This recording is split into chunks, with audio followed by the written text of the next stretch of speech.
महाराष्ट्रात हिंदीची नाही तर मराठीची सक्ती, त्रिभाषा धोरणाचा अहवाल ठाकरे सरकारच्या काळातील मुख्यमंत्री फडणवीसांनी केलं स्पष्ट.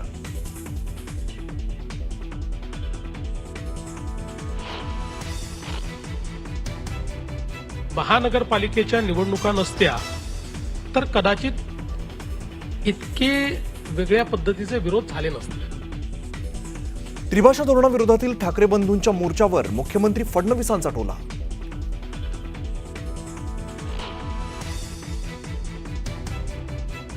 सगळे मराठी भाऊ आणि बहीण एकत्र चालतील. वाद कुठचाच नाहीये आणि एकत्र येणं मला वाटतं महाराष्ट्राच्या मनात आहे.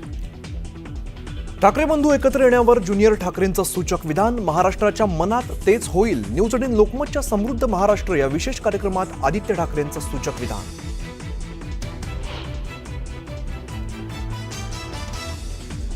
त्रिभाषा धोरणाविरोधात मुंबईत होणाऱ्या मोर्चाला राष्ट्रवादी शरद पवार पक्षाचा पाठिंबा.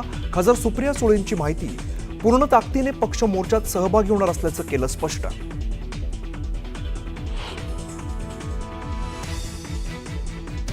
हिंदी सक्ती नाहीच, ठाकरे बंधूंकडून काढण्यात येणारा मोर्चा अनाकलनीय. त्रिभाषा धोरणाविरोधातील मोर्चावर शेलारांची टीका.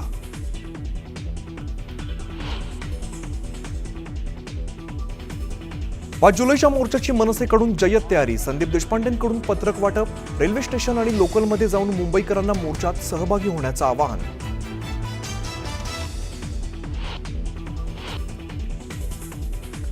बोंग्याच्या मुद्द्यावरून भाजप आणि शिवसेना उभाटा आमने सामने. भायखळ्यात भाजपाची बॅनरबाजी करत हिंदू बांधवांना विचारला सवाल.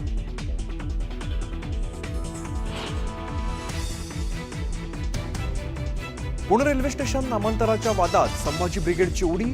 राजमाता जिजाऊ पुणे स्टेशन असं प्रतिकात्मक नामकरण करत आंदोलन.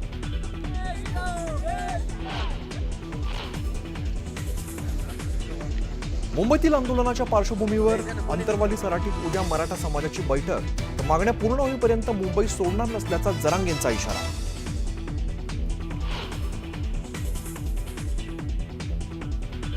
इंदापूरच्या बेलवाडीत संत तुकाराम महाराजांच्या पालखीचं पहिलं गोल रिंगण संपन्न. मानाच्या अश्वांसह हजारो वारकऱ्यांच्या उपस्थितीत रिंगण सोहळा पार.